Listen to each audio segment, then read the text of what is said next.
These wild accusations are completely without basis in fact. All the charges leveled against the president are pure hearsay. Let us not forget President Marcos Jr. himself exposed all these flood control anomalies and has taken numerous steps since to ensure that the guilty are brought to justice, the stolen wealth recovered, and the system is fixed to avoid any of this from happening again. Rep. Saldico should come back to the country and sign everything he said under oath with the proper judicial authorities. Thank you. Secretary Amina Pangandaman of DBM.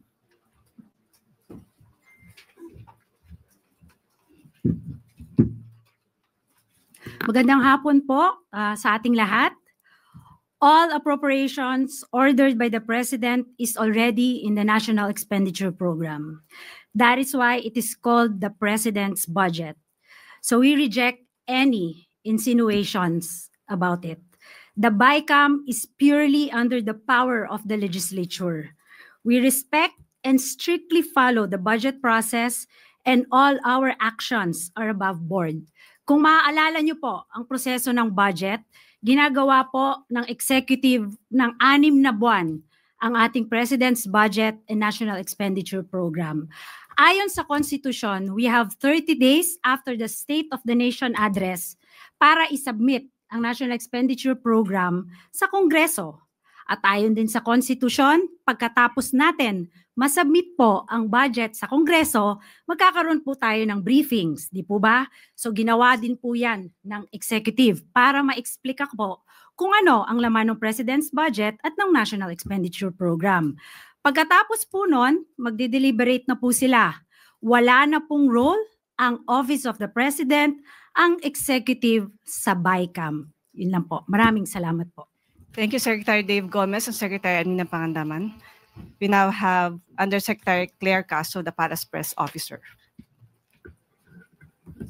Magandang araw, Malacanang Press Corps.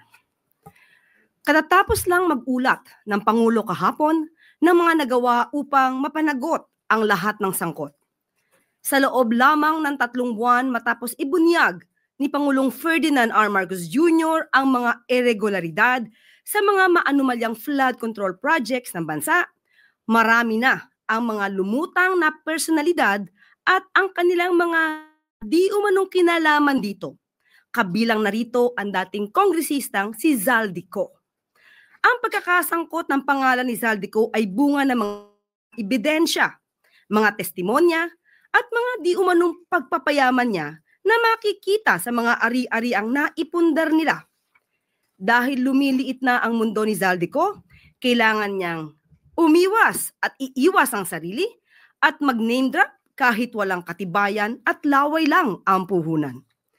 Para masagip ang sarili sa paratang ng pagnanakaw sa kaban ng bayan at mapalitaw na siya ang biktima, siya ay magtatahi ng maling kwento laban sa ibang tao. Magtuturo ng iba, puwera ang sarili niya, kahit na ang ari-arian niya at ng kanyang pamilya ay nagsusumigaw ng ebidensya laban sa kanya.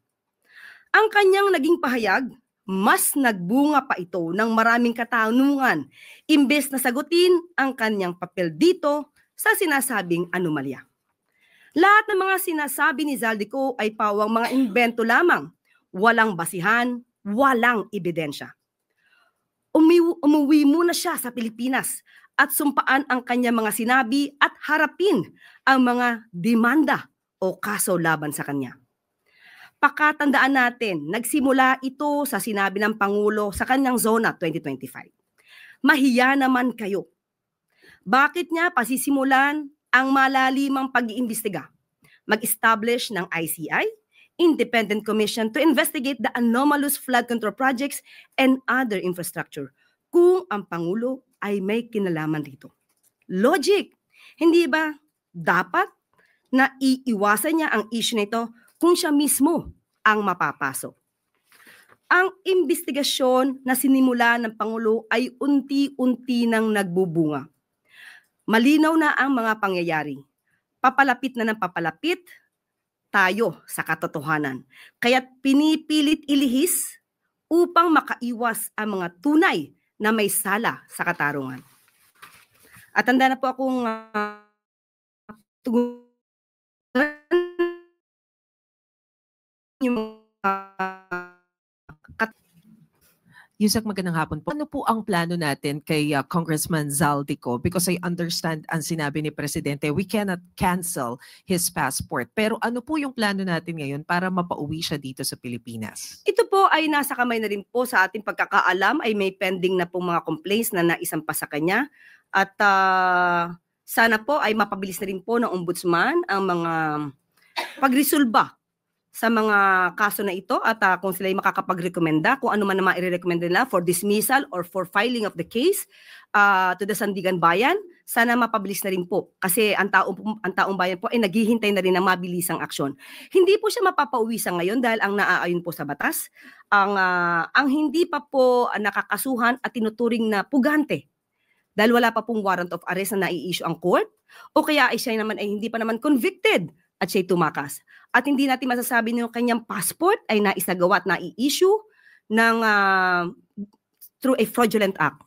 So wala po pa kasi basehan para mag-file ng petition or application for cancellation of passport ni Zaldico and DOJ at malamang po madismiss po ito ng korte kung hindi po bibigyan ng basehan sa pagkakansela ng passport. Meron po kasing mga opinion like that of Senator J.V. Ejercito na once na considered as a national security threat, pwede naman na pauwiin at kanselahin yung pasaporte kahit na wala pang direktang kaso. Do you consider him as a threat? Or at least ang kaso po na ipapataw sa kanya or malamang na maisa pa sa kanya ay patungkol lamang po sa graft and corruption, maybe plunder, hindi po natin alam kung ano magiging kaso dito. But hindi po ito sa ating palagay ay makukonsidera na issue about national security. So yun po. Sunod na tanong mula kay Raquel Bayan, Radyo Pilipinas. Yes, sir. Good afternoon. Isa po din sa mga accusation ni Zaldico, si Pangulong Marcos umano po, yung nag-utos ng 100 billion peso insertion, na karating na po kaya ito kay Pangulong Marcos, what was his reaction po? Opo, at ang updated naman po ang ating Pangulo at katulad naman po sinabi ni Secretary Mina, hindi po obligasyon at wala pong papel ang Pangulo sa sinasabing insertion. Sabi nga po nila, kung ang Pangulo, ayon na rin sa sinabi ni Zaldico, ay hari daw. Bakit po kaya sa insertion pa ilalagay 100 billion pesos kung pwede naman po itong isama mismo sa NEP? So doon po ay katakataka at alam natin na mukhang may gumawa ng kanyang salaysay at mukhang hindi niya naiintindihan ang kanyang mga sinasabi ron. Sunod na tanong mula kay Ivan Mayrina, GMA News. Microphone, please. Hi, Yusek. Kaugnay sa tanong ni Raquel, na nung napag-usapan ho ninyo ito ng Pangulo, what was his reaction? Galit ba siya? Is he more determined now to have former Congressman Zaldico be made to go back to the Philippines para ho maimbestigahan yung mga sinasabi niya? Katulad ng sinabi natin, at sinabi po ng Pangulo kahapon, ang pagsasampa po ng kaso ay hindi pang optics lang. Kailangan po talaga ng ebidensya.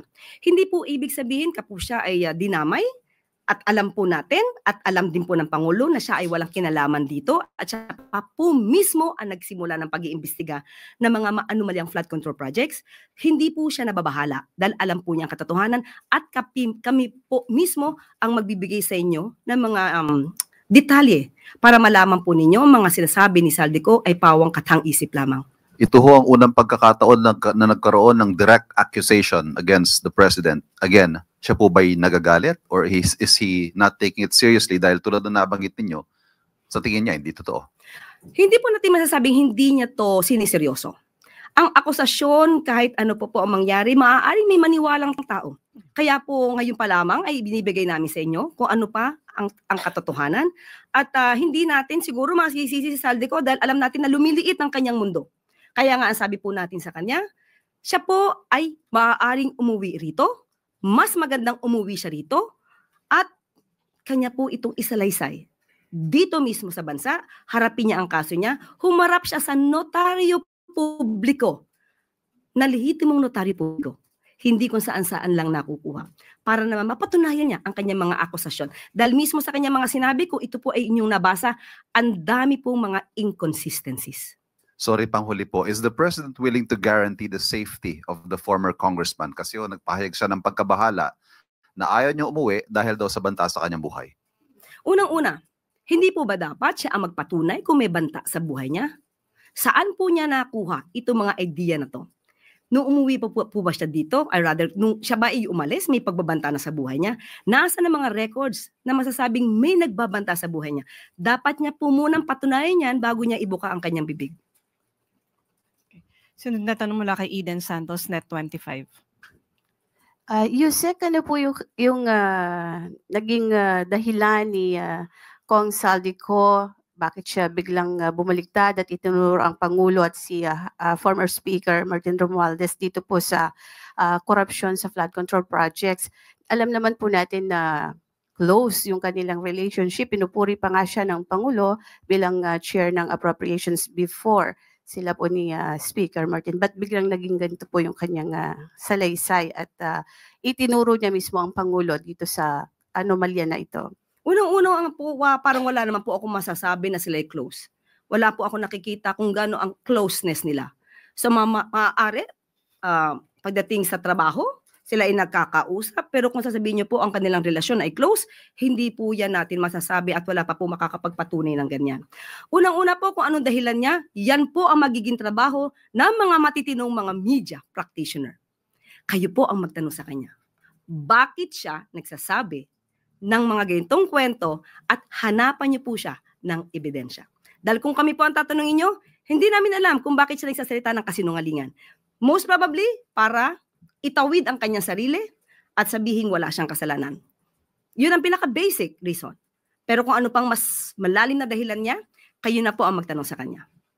Ano po yung ini-expect ng Pangulo na implikasyon itong paglantad ni Saldico at pagturo mismo sa kanya sa anomalyang ito, lalo't ang taong bayan po ay sinasabing galit na nga sa nangyayaring matinding korupsyon po sa gobyerno? Ang implikasyon pong nakikita natin ay mas magagalit ang mga tao kay Saldico dahil sa kanyang pagsisinungaling. Makikita natin na lahat ng kanyang sinabi, katulad na nga ng mga eksperto sinabi, bakit kailangan pa na mag-insert ng 100 billion pesos samantalang kaya namang isama ito sa NEP. So doon pa lamang po, dapat magalit talaga ang tao dahil marami nagsisinungaling para maisalba ang kanilang sarili. Salamat. Next question mula kay Christian Yosores, DZMM.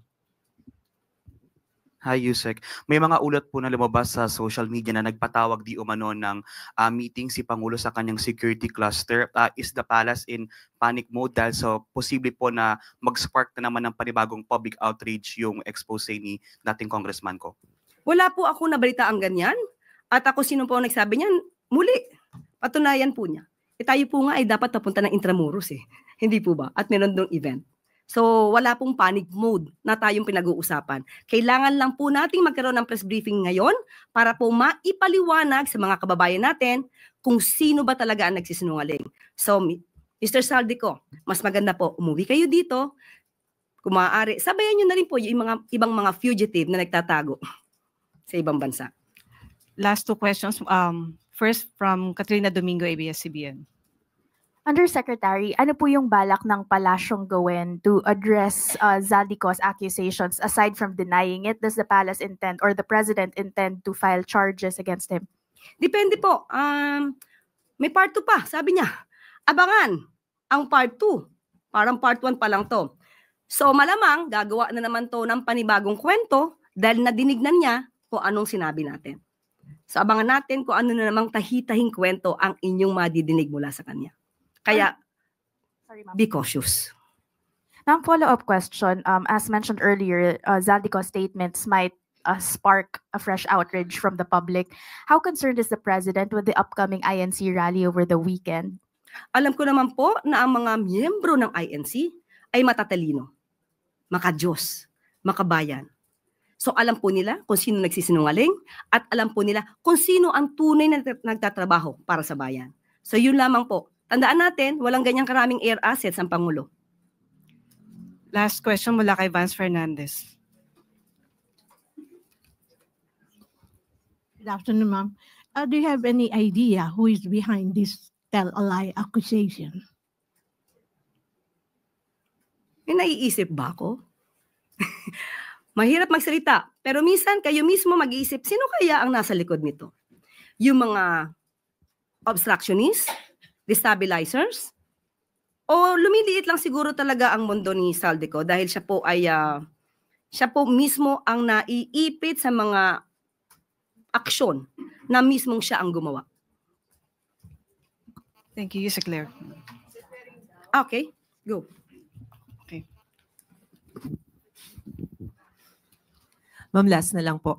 May we have your reaction about the statement of VP Sara saying na paranoid na raw yung administration, especially now na madaming rally yung nangyayari, and yung pagkontra niya doon sa sinabi ng Pangulo about the status of our economy? Okay, unang-una po, paranoia. Ang paranoia, sabi po nila, ay direct cause ito ng emotional outburst, meltdown. Hindi po nagme-meltdown ang ating Pangulo.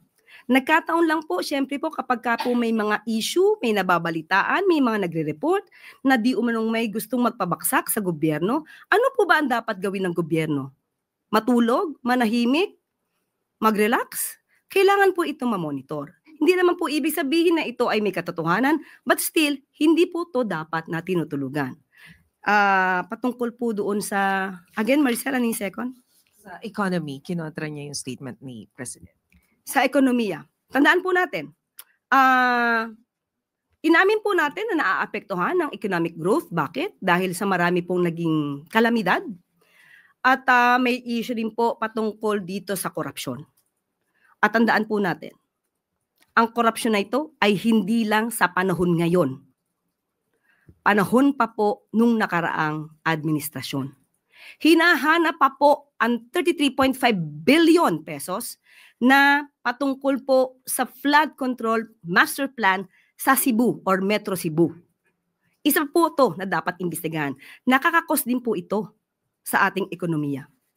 Maraming anomalya na dapat nating malaman, pati yung mga ghost projects na inamin naman ng dating Pangulong Duterte. So lahat ng kalat nung nakaraan, ngayon po natin nililinis at malamang isa ito sa nagiging dahilan kung bakit nagkakaroon po ng hindi magandang epekto to sa ekonomiya. But ang pangako ng Pangulo, gagawin ang lahat, pati ang economic team, gagawin ang lahat para po mapaangat pa ang ekonomiya ng bansa. Yusek Claire. Ang Pangulo at si former Speaker Martin Romualdez dito po sa corruption sa flood control projects. Alam naman po natin na close yung kanilang relationship. Pinupuri pa nga siya ng Pangulo bilang chair ng appropriations before sila po ni Speaker Martin. But biglang naging ganito po yung kanyang salaysay at itinuro niya mismo ang Pangulo dito sa anomalya na ito. Parang wala naman po ako masasabi na sila ay close. Wala po ako nakikita kung gaano ang closeness nila. So maaari, pagdating sa trabaho, sila ay nagkakausap, pero kung sasabihin niyo po ang kanilang relasyon ay close, hindi po yan natin masasabi at wala pa po makakapagpatunay ng ganyan. Unang-una po kung anong dahilan niya, yan po ang magiging trabaho ng mga matitinong mga media practitioner. Kayo po ang magtanong sa kanya. Bakit siya nagsasabi ng mga ganitong kwento at hanapan niyo po siya ng ebidensya? Dahil kung kami po ang tatanungin niyo, hindi namin alam kung bakit siya nagsasalita ng kasinungalingan. Most probably, para itawid ang kanyang sarili at sabihin wala siyang kasalanan. Yun ang pinaka-basic reason. Pero kung ano pang mas malalim na dahilan niya, kayo na po ang magtanong sa kanya. Ano po yung ini-expect ng Pangulo na implikasyon itong paglantad ni Saldico at pagturo mismo sa kanya sa anomalyang ito, lalo't ang taong bayan po ay sinasabing galit na nga sa nangyayaring matinding korupsyon po sa gobyerno? Ang implikasyon pong nakikita natin ay mas magagalit ang mga tao kay Saldico dahil sa kanyang pagsisinungaling. Makikita natin na lahat ng kanyang sinabi, katulad na nga ng mga eksperto sinabi, bakit kailangan pa na mag-insert ng 100 billion pesos samantalang kaya namang isama ito sa NEP. So doon pa lamang po, dapat magalit talaga ang tao dahil marami nagsisinungaling para maisalba ang kanilang sarili. Salamat. Next question mula kay Christian Yusores, DZMM. Hi, Yusek. May mga ulat po na lumabas sa social media na nagpatawag di umano ng meeting si Pangulo sa kanyang security cluster. Is the palace in panic mode dahil so posible po na mag-spark na naman ng panibagong public outrage yung expose ni dating congressman ko? Wala po ako nabalita ang ganyan. At ako sino po ang nagsabi niyan? Muli, patunayan po niya. Tayo po nga ay dapat napunta ng Intramuros Hindi po ba? At meron doong event. So wala pong panic mode na tayong pinag-uusapan. Kailangan lang po nating magkaroon ng press briefing ngayon para po maipaliwanag sa mga kababayan natin kung sino ba talaga ang nagsisinungaling. So Mr. Saldico, mas maganda po umuwi kayo dito. Kung maaari, sabayan nyo na rin po yung mga ibang mga fugitive na nagtatago sa ibang bansa. Last two questions. First from Katrina Domingo, ABS-CBN.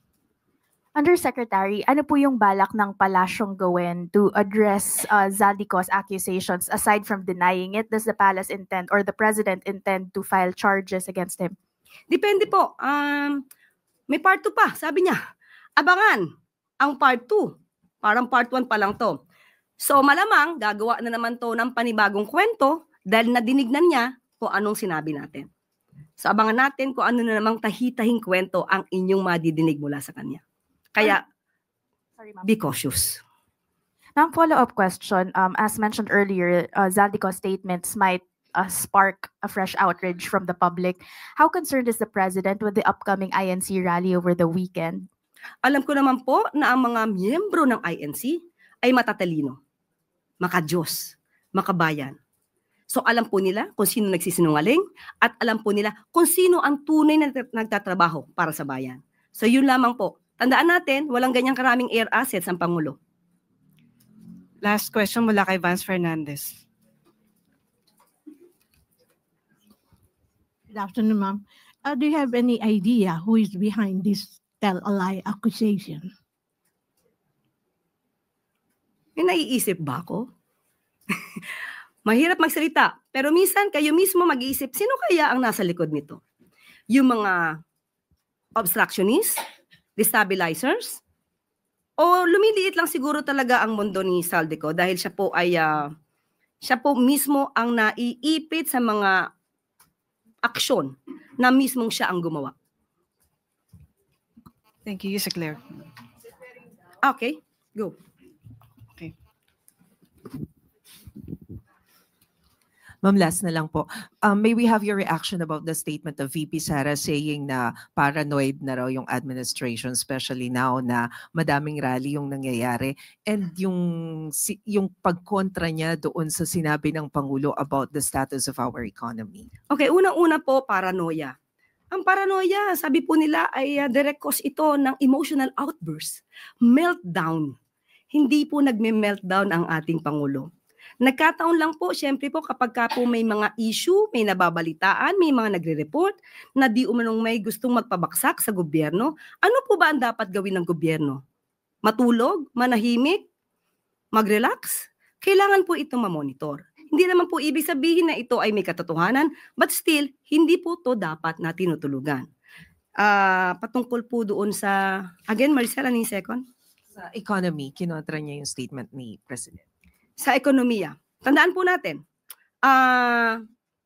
inamin po natin na naaapektuhan ng economic growth. Bakit? Dahil sa marami pong naging kalamidad. At may issue din po patungkol dito sa korupsyon. At tandaan po natin, ang korupsyon na ito ay hindi lang sa panahon ngayon. Panahon pa po nung nakaraang administrasyon. Hinahanap pa po ang 33.5 billion pesos na patungkol po sa flood control master plan sa Cebu or Metro Cebu. Isa po ito na dapat imbestigahan. Nakakakos din po ito sa ating ekonomiya. Maraming anomalya na dapat nating malaman, pati yung mga ghost projects na inamin naman ng dating Pangulong Duterte. So lahat ng kalat nung nakaraan, ngayon po natin nililinis at malamang isa ito sa nagiging dahilan kung bakit nagkakaroon po ng hindi magandang epekto to sa ekonomiya. But ang pangako ng Pangulo, gagawin ang lahat, pati ang economic team, gagawin ang lahat para po mapaangat pa ang ekonomiya ng bansa. Yusek Claire. Nag-develop since sabi yung obstructionist po at destabilizer. Are you referring to the Dutertes? Kung ituturing na maraming tao na sila, maaaring sila. Thank you, Malacanang Press Corps. Maraming salamat, Malacanang Press Corps, at sana po ay maging maayos ang ating weekend.